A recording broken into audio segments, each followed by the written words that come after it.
आज की video Canada का टूरिस्ट वीजा के हवाले से है कि आप लोग कनाडा का टूरिस्ट वीजा कैसे हासिल कर सकते हैं। मुकम्मल तफसील के साथ मैं बयान करूंगा। इसके अंदर आपको कौन कौन से डॉक्यूमेंट्स चाहिए, क्या क्या चीज रिक्वायर्ड है, बैंक स्टेटमेंट कितनी होनी चाहिए आपके पास, सब कुछ डिटेल के साथ डिस्कस करते हैं। तो आज की इस वीडियो के अंदर मैं 3 कैटेगरी के वीजे में डिस्कस करूंगा आपके साथ कि वो कौन कौन से 3 ऐसे कैटेगरी के वीजे हैं, टूरिस्ट वीजे, जो आप जिसकी मदद से आप लोग कनाडा जा सकते हैं, और कौन सी ऐसी गलतियां हैं जो आपको नहीं करनी है इसके अंदर। और आपको कुछ ऐसी टिप्स देने वाला हूं आज मैं जिसकी बिना के ऊपर आपका 100% वीजा जो है वो आपको जरूर मिलेगा। आए चलते हैं वीडियो की तरफ बिना टाइम वेस्ट किए। अच्छा, तो आज बिल्कुल बेसिक से स्टार्ट करते हैं। देखें, विजिट वीजा एक कैटेगरी है। असल इसका नाम जो होता है उसे कहते हैं TRV, टेम्परेरी रेजिडेंस वीजा। इसमें बहुत सारी कैटेगरीज निकल के आती हैं। फैमिली का विजिट वीजा हो गया, अगर आप अपने किसी दोस्त को बुलाना चाहते हैं इसे बोलते हैं B1 B2 वीजा। फिर एक कैटेगरी आती है, इसे टूरिज्म वीजा कहते हैं। इसके अलावा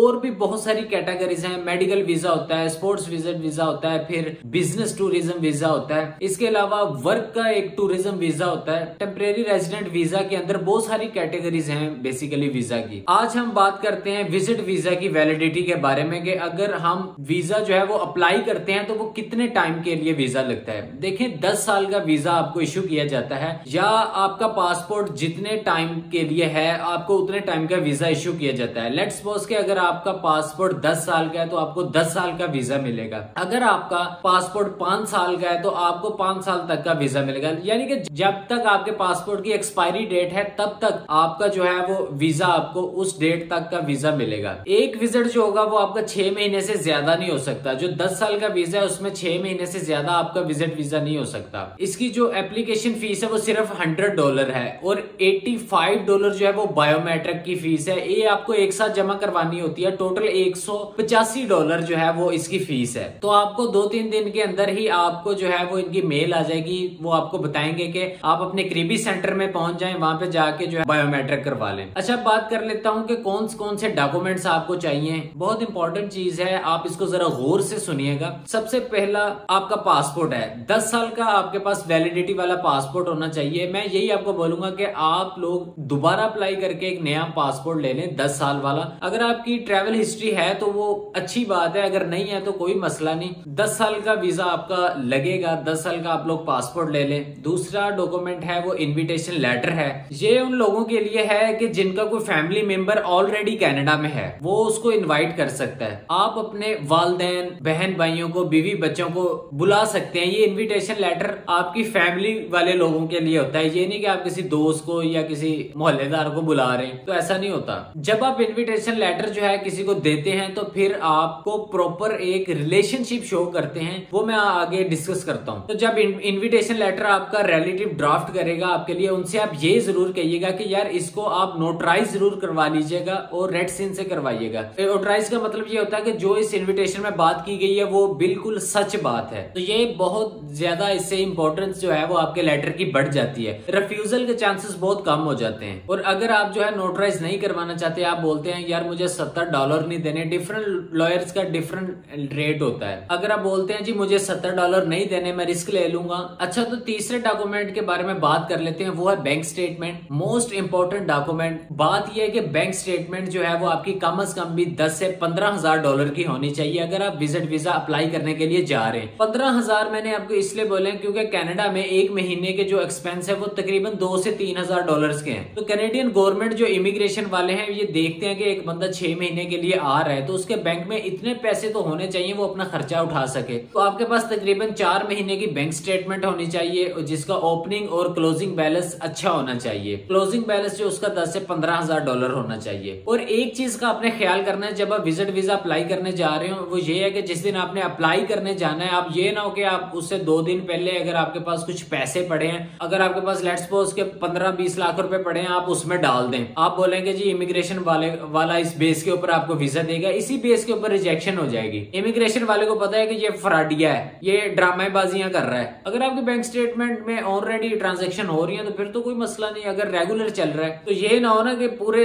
4-5 महीने कोई ट्रांजेक्शन ही नहीं हुई और आपने यकदम आके उसके अंदर उसको आपने भर दिया, तो ऐसा नहीं होना। उसके बाद जी बर्थ सर्टिफिकेट है, आपका बर्थ सर्टिफिकेट आपको चाहिए। उसके बाद पांचवा डॉक्यूमेंट जो है वो है आपका मैरिज सर्टिफिकेट चाहिए। अगर आप अकेले भी आ रहे हैं तो तब भी आपको मैरिज सर्टिफिकेट दिखाना होगा अगर आप शादीशुदा हैं। देखिए इनके पास इनको आपने पूरे खानदान की इंफॉर्मेशन देनी होती है, अपनी बीवी बच्चों की, अपने बहन भाइयों की, अपने माँ बाप की, सबकी देनी होती है। छठा डॉक्यूमेंट जो है वो फैमिली रजिस्ट्रेशन डॉक्यूमेंट है। इसमें फैमिली रजिस्ट्रेशन FRC जिसे कहते हैं, इसमें आपके वालिदैन बहन भाइयों का सारा रिकॉर्ड उसमें मेंशन किया जाता है। ये इसलिए जरूरी होता है कि इनको सारी इंफॉर्मेशन चाहिए होती है। ये आपको तब समझ आएगी जब आप IRCC के फॉर्म्स फिल करेंगे। IRCC के फॉर्म, फैमिली फॉर्म में सारी इंफॉर्मेशन वो डिमांड करते हैं। आपका भाई कौन है, आपकी बहन कौन है, आपकी वालदा कौन है, आपका वालिद कौन है, तो इसके अंदर सारी इंफॉर्मेशन वो उनको चाहिए होती है। सातवां डॉक्यूमेंट्स है एसेट्स। आपके पास एसेट्स कौन कौन से हैं वो आपको दिखाने पड़ेंगे कनेडियन गवर्नमेंट को।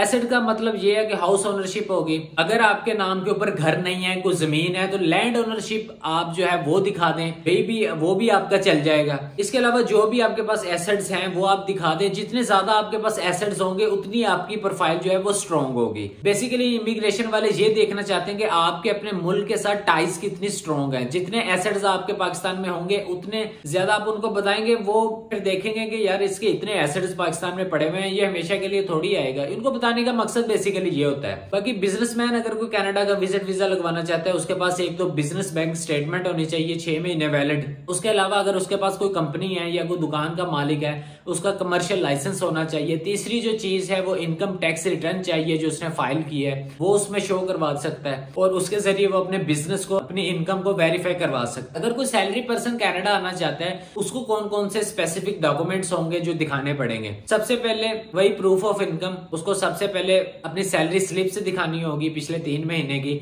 उससे पता चलेगा कि इसकी सैलरी कितनी है। दूसरा डॉक्यूमेंट जो है वो उसको दिखाना होगा एम्प्लॉयमेंट वेरिफिकेशन लेटर। उसमें एम्प्लॉयर लिख के देगा कि हाँ ये बंदा हमारे साथ इतने साल से काम कर रहा है। अच्छा, अभी 11वां डॉक्यूमेंट है वो है एम्प्लॉयर लेटर। एम्प्लॉयर जो है वो लेटर लिख के देगा कि ये बंदा हमारे साथ काम कर रहा था, ये कनाडा आएगा 1-2 महीने या जितनी भी आपकी एप्लीकेशन है उसने मेंशन किया होगा इस डेट से इस डेट तक जो है वो कनाडा आएगा। उसके बाद हमारी कंपनी वापस ज्वाइन कर लेगा। तो ये भी बड़ा इंपॉर्टेंट एक लेटर होता है इमिग्रेशन वालों को दिखाने के लिए, ये प्रूफ करने के लिए कि यार मैं अगर कनाडा आ रहा हूं तो मैं वापस चला जाऊंगा, तो मैं यहाँ पर नहीं रुकूंगा। ये बड़ा इंपॉर्टेंट होता है इमिग्रेशन वालों को शो करवाना। 12वां डॉक्यूमेंट जो है वो है लेटर ऑफ इंटरेस्ट, या इसे बोलते हैं purpose of travel letter. Basically इसमें हम क्या बताते हैं कि व्हेन, व्हाई एंड वेयर, मतलब कब मैं ट्रैवल करूंगा, क्यों मैं ट्रैवल करना चाह रहा हूँ कनाडा, और कहां कहां मैं ट्रैवल करूंगा। इसके बाद 13वां डॉक्यूमेंट जो है वो हमें चाहिए होगा वो है यूटिलिटी बिल्स। हमें इलेक्ट्रिसिटी के बिल चाहिए होंगे। उसके बाद आप गैस के बिल दिखा सकते हैं, इंटरनेट के बिल दिखा सकते हैं जो आपके घर में लगा हुआ है। इससे जो है बेसिकली आपके घर का जो एड्रेस है वो वेरीफाई होता है। उसके बाद आपको डिजिटल फोटोज चाहिए, तो इसके लिए पासपोर्ट साइज तस्वीरें नहीं चलेंगी,